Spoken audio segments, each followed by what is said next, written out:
Quel regard portons-nous sur le handicap ? Plus précisément, quelle projection émettons-nous sur les personnes atteintes d'un handicap physique lorsque l'on est une personne valide ? Dans le cadre d'un module de formation intitulé « Modèles et méthodes d'intervention en éducation sociale », des étudiants de la Haute École de Travail Social de Genève ont contribué à la création d'un podcast explorant les perceptions du handicap physique par une personne valide. Pour cela, ils ont pu échanger avec 2 collaborateurs en emploi adapté du journal Synergie. Regard croisé. Je m'appelle Philippe, je suis actuellement étudiant à la Haute École de Travail Social pour un diplôme de bachelor en travail social. Donc c'est une formation que je réalise en emploi, c'est-à-dire que je suis à l'école les lundis et mardis et je travaille à l'ERF qui est l'espace rencontre famille en fait de la Fondation officielle de la jeunesse et je travaille donc les mercredis, jeudis et vendredis. Je m'appelle Estelle, je suis étudiante à la HETS aussi à plein temps, en option éducation. Et quand j'ai le temps, et quand j'arrive, j'essaye de remplacer à l'OMP, donc à l'office médico-pédagogique, dans les écoles primaires, dans les classes intégrées ou dans des ECPS ou foyers. Je m'appelle Léon, étudiant en 3e année à l'HTS en formation emploi. Sinon, je travaille en tant que socio-éducateur aux établissements publics pour l'intégration, les EPI, sur le site de la Combe, à l'appartement améthyste. J'accompagne et encadre principalement des personnes autistes avec déficience intellectuelle. Moi, je m'appelle Anne, je suis adjointe scientifique à la Haute École de Travail Social. Je fais de l'enseignement, de la recherche, je suis aussi médiatrice. Et puis, je suis aussi une personne, moi je me nomme Handy, en fait une personne en situation de handicap. Regard croisé. Comment imaginez-vous une journée type chez nous ? Alors pour ma part, pour être très franc, moi je ne l'ai pas encore imaginé. Je travaille moi depuis plusieurs années avec la petite enfance, donc plutôt les 0-4 ans, et le milieu du handicap, mais quelque chose d'assez inconnu. Pour ma part aussi, j'arriverais pas trop à m'imaginer dans un espace tel qu'un foyer ou un lieu de vie, parce que comme j'ai dit, la plupart des expériences que j'ai eues avec le domaine du handicap, c'était plus dans des ECPS, dans des milieux scolaires. Donc dans tout ce qui est lieu de vie, c'est vrai que j'arrive pas trop non plus à m'imaginer. Comment nous voyez-vous dans notre travail du coup ? Alors du peu que je connais, je vous vois attentionné, je vous vois très investi. Ouais, motivé et motivant, je dirais, dans ce que vous faites et dans ce que vous proposez. Nos difficultés, quelles seraient-elles au quotidien ? Je pense en premier lieu à toutes celles en rapport avec des difficultés structurelles, à savoir les accès sur certains sites, typiquement. On sait qu'en ville, tout n'est pas pensé pour des personnes qui peuvent ressentir une situation de handicap. Donc je pense qu'au quotidien, ça doit être un des premiers écueils. Le second, peut-être, qui se porterait dans le regard des gens qui soit n'ont pas l'habitude, soit ignorent tout, effectivement, du milieu du handicap. Comment est-ce que vous les percevez ? Comment eux vous perçoivent et ce qu'ils vous renvoient ? Je dirais la crédibilité. Comme a dit mon collègue, par rapport au regard des autres, des fois, peut-être que des personnes vous prennent pas au sérieux ou pensent pas que vous avez les mêmes capacités que d'autres personnes, alors qu'au contraire, je pense que vous êtes d'autant plus motivé et motivant. Et oui, je suis d'accord avec tout ce que mon collègue a dit aussi par rapport aux structures, par rapport à l'accessibilité et peut-être aussi par rapport au quotidien où des gestes sont peut-être plus difficiles ou pas. Quel regard portez-vous sur le handicap ? Je dirais que pour ma part, j'ai un regard qui a beaucoup évolué grâce à l'école. Je vais donner cet exemple, mais typiquement, je suis père d'une petite fille depuis plusieurs mois maintenant et je m'aperçois que seul, j'aurais beaucoup de mal à remplir toutes mes obligations, que ce soit le transport ou la présence parfois auprès d'elle. Et donc, l'aide que je peux recevoir des gens autour de moi, me permet justement d'assumer quasi pleinement mon rôle. Et je pense que je donne un très très bon résultat, sans me jeter de fleurs à moi-même, même si je le fais un peu. Et dans l'absolu, je pense que les personnes en situation de handicap ne le sont pas nécessairement. C'est-à-dire que du moment qu'elles ont un appui nécessaire qui permette de leur donner des coups de main quand le besoin s'en fait sentir, on arrive à totalement effacer justement cette situation de handicap. Je pense que c'est un regard un peu biaisé de par les études qu'on fait, mais je pense de manière générale, avant peut-être que je fasse mes études dans le travail social, je pense que malgré tout, on a un regard avec des a priori ou des généralités. Personnellement, j'ai l'impression d'en apprendre de plus en plus et ça me touche beaucoup et je trouve que c'est hyper important. Ce que vous faites et ce que de manière générale, ce qu'on essaie de faire en travail social ou même avec nos valeurs d'inclusion. Qu'est-ce que le travail social pour vous ? Pour moi, c'est déjà un contact avec autrui. C'est prendre à bras le corps certaines problématiques que la société ou que la vie peut générer. C'est entendre, comprendre, venir en aide parfois, soutenir souvent, accueillir beaucoup et le faire avec bienveillance mais sans sans complaisance. Pour moi, le travail social, c'est vraiment la théorie du lien entre les gens, tout simplement. Et oui, c'est une formation, mais je pense que c'est aussi une manière de voir les choses dans les relations avec les gens. Heureusement qu'il y a une école pour ça, et heureusement que c'est des valeurs que j'ai l'impression que les gens véhiculent. Mais c'est très large. Comme on a dit, il y a plein de domaines, mais le travail social, ça reste quand même le domaine du lien entre les gens, je dirais. Comment vous nous imaginez dans les loisirs et notre vie affective? Je vais rebondir un peu sur ce que je disais tout à l'heure. C'est vrai que jusqu'à présent, je me questionnais peut-être pas beaucoup. Après le peu que j'ai pu en imaginer, je crois que je ne vois pas ni de barrière ni d'empêchement. En fait, les raisons du cœur existent, les raisons du désir existent, et je trouve que chacun doit en profiter, en jouir même, du mieux qu'il peut et autant qu'il le veut. Donc je vous imagine très bien. Moi, je pense que je vous imagine très bien aussi, mais je peux pas m'empêcher, en étant personne pas forcément concernée, mais me dire que, de par ce qu'on a parlé avant par rapport aux a priori ou par rapport au regard des autres, il y a quand même quelques barrières qui doivent être compliquées, je pense, mais qui sont pas pour autant impossibles et parfaitement franchissables. Mais je pense qu'il y a quand même des barrières aux certaines difficultés, que ce soit par rapport à l'accessibilité ou au regard des autres. Mais je pense que les personnes en situation de handicap peuvent jouir autant que les autres de loisirs ou d'activités. Regard croisé. Alors, une question pour vous deux. Si vous deviez vous présenter, vous définir au-delà du handicap, comment vous vous présenteriez? Par exemple, si je pouvais marcher, je voudrais pas marcher, déjà, parce que je me sens très bien comme je suis. J'aime bien le travail que je fais ici, à Foyer Handicap. Dans exactement 2 jours, je vais faire ma 37e année, qui me supporte et je les supporte. Et puis voilà. Je me présenterai comme un monteur son parce que c'est ce que je suis dans mon boulot. Et je suis un très grand musicien aussi, mais musicien en formation, pas encore dans les albums et tout, mais je connais pas mal de personnes dans ce monde-là. J'ai croisé Quincy Jones aussi. Il y a un beau bagage à ce niveau-là. Justement, moi, j'étais intéressée à savoir quels étaient vos loisirs. J'aime bien le foot, le hockey. J'ai fait de la natation pendant plusieurs années. J'ai fait des compétitions. J'ai arrêté au bout d'un moment parce que la personne qui devait m'aider pouvait plus. C'était au Vernet, c'est pas très accessible en plus. Puis l'eau était vachement froide au Vernet. Alors c'est pas très agréable, mais j'ai bien aimé ça parce que ça me donnait de la liberté. Question loisirs, je fais beaucoup de musique, mais je sonde un peu les documentaires. Je vais les regarder, mais en plus de ça, je dis oui, mais va plus loin là-dedans. Et on va chercher vraiment le A plus B, quoi. Puis je comprends plein de choses grâce à mon esprit critique et aussi mon esprit de détective que j'ai développé pas mal. Avec les livres et puis les bandes dessinées, les jeux vidéo, je développe pas mal de choses intellectuelles, on va dire. Je travaille beaucoup l'intellect. Est-ce que vous connaissez Malik Reinhardt? C'est un homme suisse qui est sur les réseaux sociaux, il est en situation de handicap et puis il sort souvent des playlists en fait de personnes justement handi qui font de la musique. C'est hyper intéressant.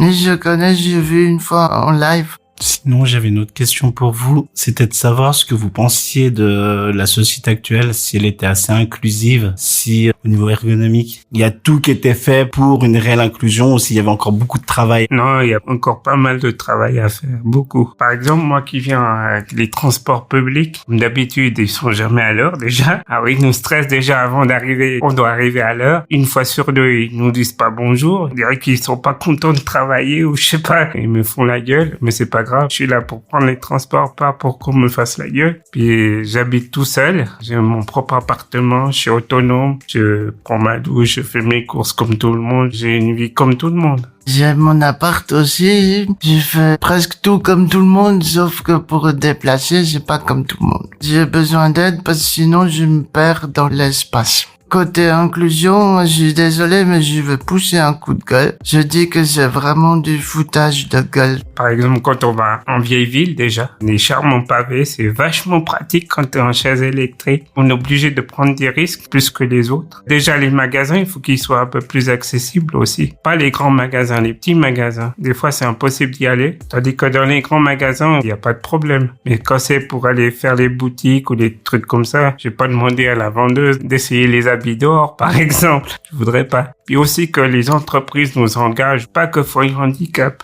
En ce qui concerne le regard des autres, la stigmatisation, vous vous sentez observé par la société, vous ressentez de l'exclusion de la part de la société. Aujourd'hui, vous considérez que la plupart des personnes que vous rencontrez posent un regard sur vous qui correspond à votre identité. Pas toujours. Des fois, c'est un regard de pitié, beaucoup.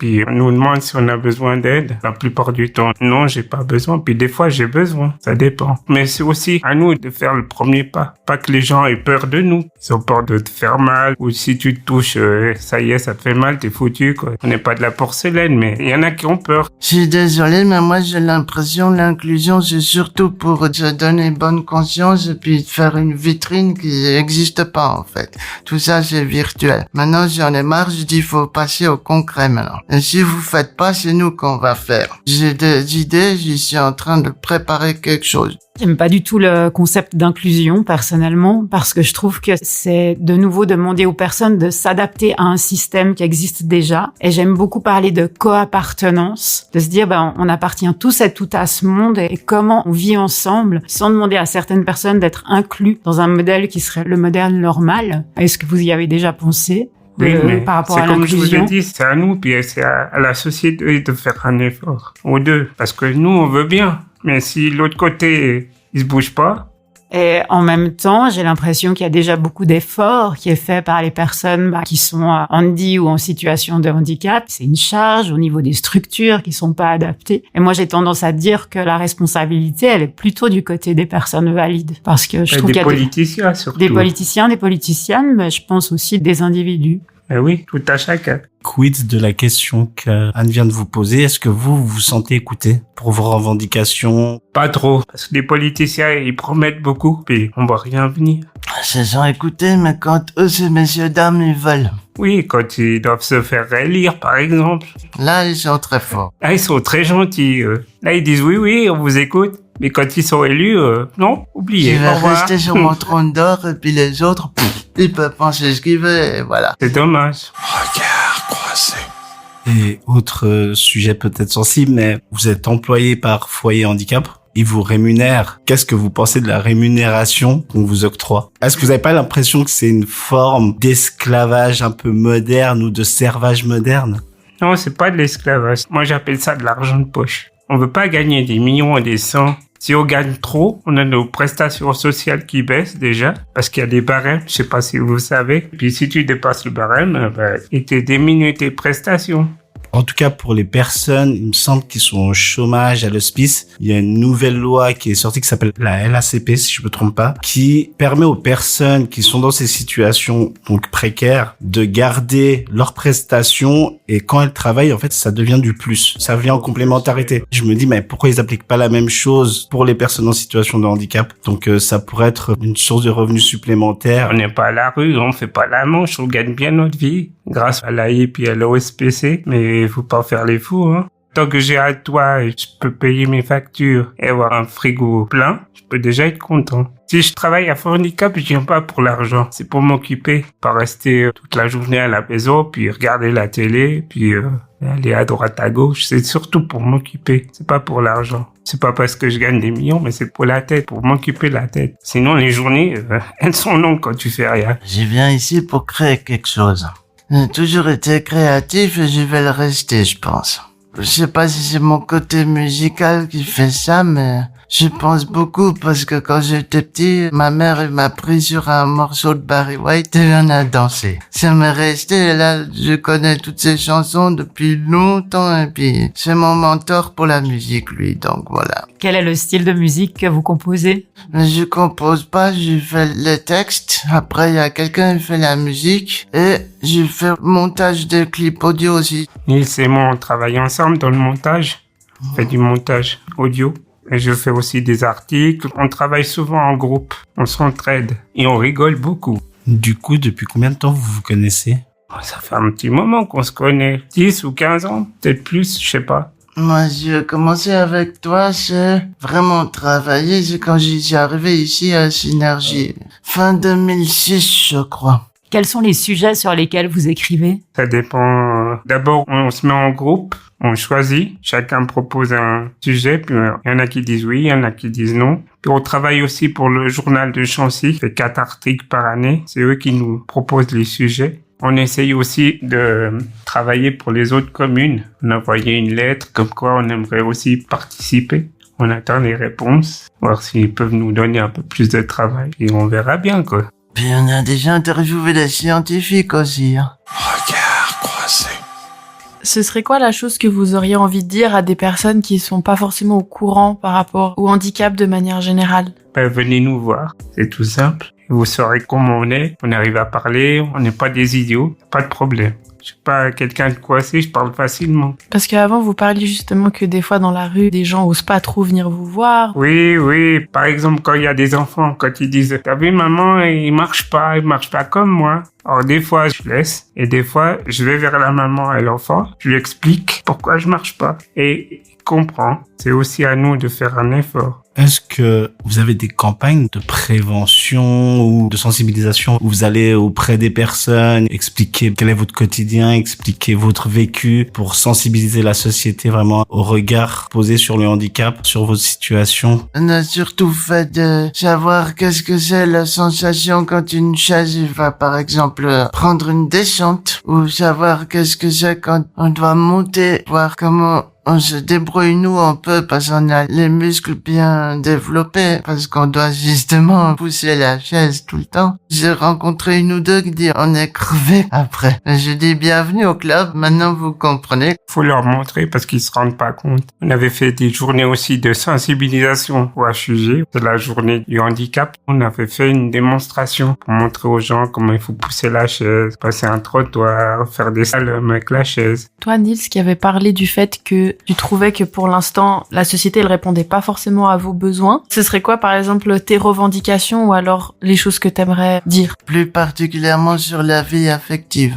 Parce que j'ai passé des tonnes et des tonnes d'années à chercher sur le web et tout ça. Faire tout ce qu'on me disait, oh, tu peux aller sur l'internet, il faut pas te décourager et tout. J'ai dit, ok, je vais le suivre. Et le résultat, c'est quoi? C'est que j'ai failli tomber dans des pièges financiers 2-3 fois. Donc, pour finir, j'ai dit, écoute, le web, c'est la poubelle pour trouver quelqu'un. Donc, ça, je compte plus dessus. Si il y a quelqu'un qui veut encore me dire quelque chose là-dessus, je dis, quoi? Qu'est-ce que t'es en train de me dire là? Essaye et tu verras après. Moi, je vais te dire une chose. L'Internet, c'est un danger pour les gens qui savent pas comment ça marche et qui se tombent vite dans le panneau. Moi, je veux pas ça. Les relations amoureuses, ils sont soit on le fait en vrai, soit on le fait pas ou je vais ailleurs pour le faire. Quitter la Suisse pour carrément le faire ailleurs. Si ça va pas, moi, ça pose pas de problème. J'espère que même vous pouvez garder ça en tête. Dire le web c'est bien, mais il y a de gros dangers. Pour revenir à la vie socio-affective, en ce qui concerne les relations, vous pensez que c'est un sujet qui est abordable facilement? Il y a encore beaucoup de tabous là-dessus? La première chose que les gens regardent, c'est pas nous, c'est la chaise. Et la chaise fait peur. Moi, c'est comme si elle n'existait pas, la chaise. La tête fonctionne. Et je dis aux personnes, t'oublies la chaise. Tu prends la personne qui est dessus. Et le reste, tu t'en fous. Après, si ça marche, ça marche. Ça marche pas, et il y en aura d'autres. Moi, mon projet que je disais que j'étais en train de faire, c'est là-dessus. Briser les tabous, mais de manière massive, cette fois.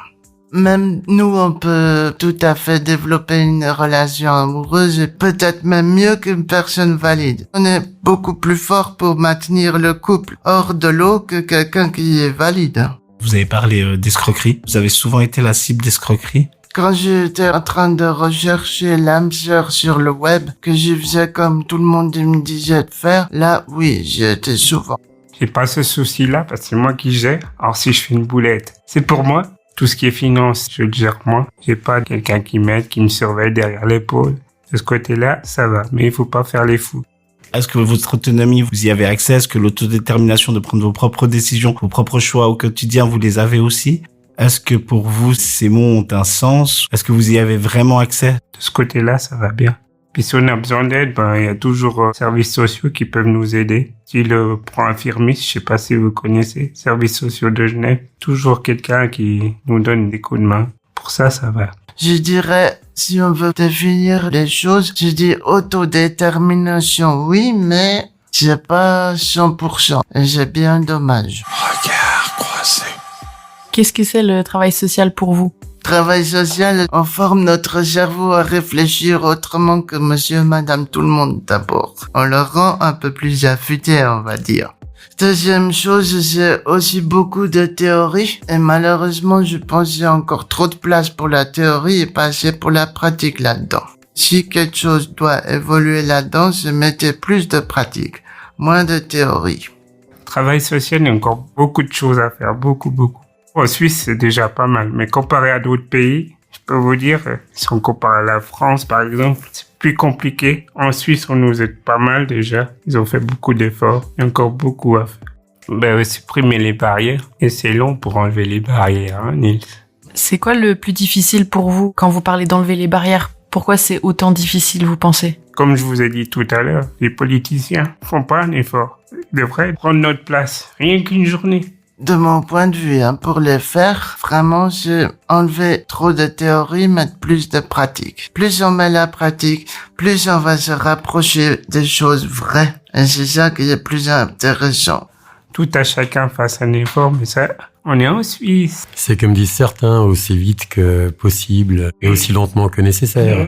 Est-ce qu'il faudrait pas qu'il y ait des politiciens qui sont en situation de handicap pour porter les problématiques des personnes en situation de handicap au niveau politique? Il y en a des personnes en situation de handicap, je sais qu'il y en a, mais ils n'ont pas accès à la présidence de la Confédération. Est-ce que vous pensez que c'est réalisable? Si on laisse l'intelligence s'exprimer comme il faut et puis qu'on voit pas l'handicap en premier lieu toujours, on peut être réalisable, oui. On est 1,8 million en Suisse, tout handicap confondu. Avant, vous parliez justement que les politiques ont besoin peut-être de passer une journée, voire plus, voire une année, comme a dit Nils, à votre place pour se rendre compte. Est-ce que justement, du coup, comment ça se passe une journée pour vous alors? Moi, je commence à 1h, en même temps que Nils.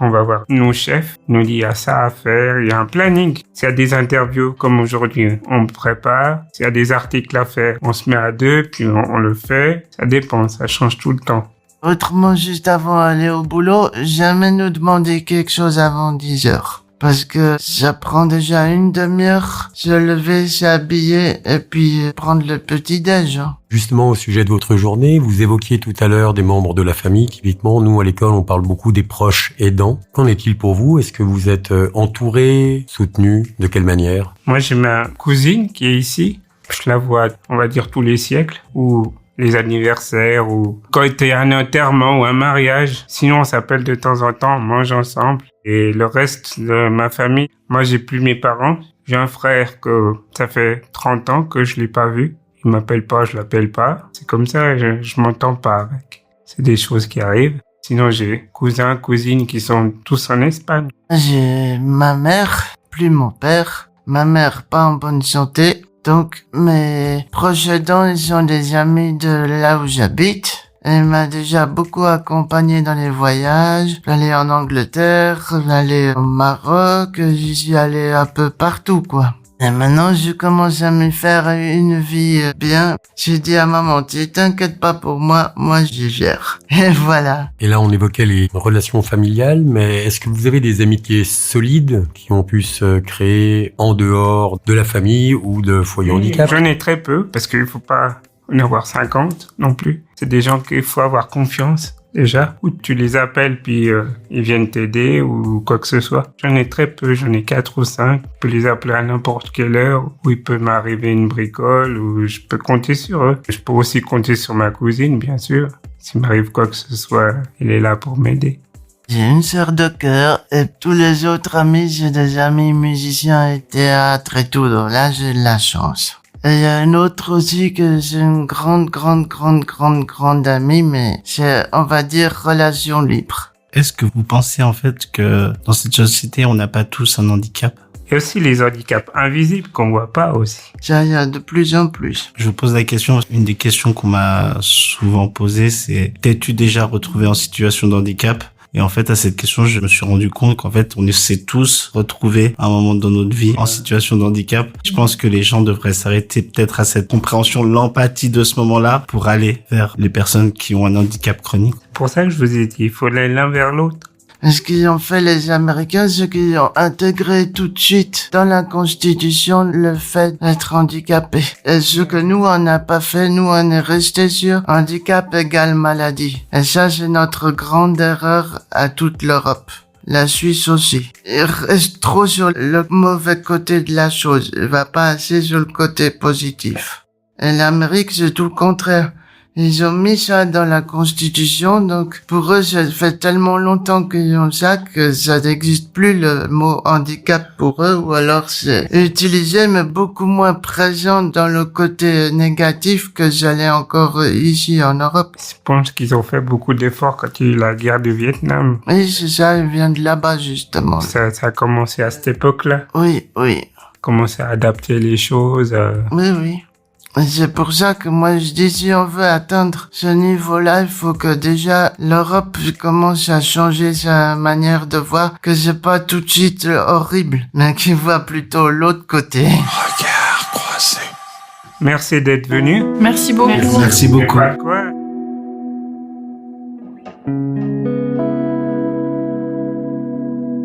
C'était Regard croisé pour Synergie Mag. N'oubliez pas de partager et de commenter.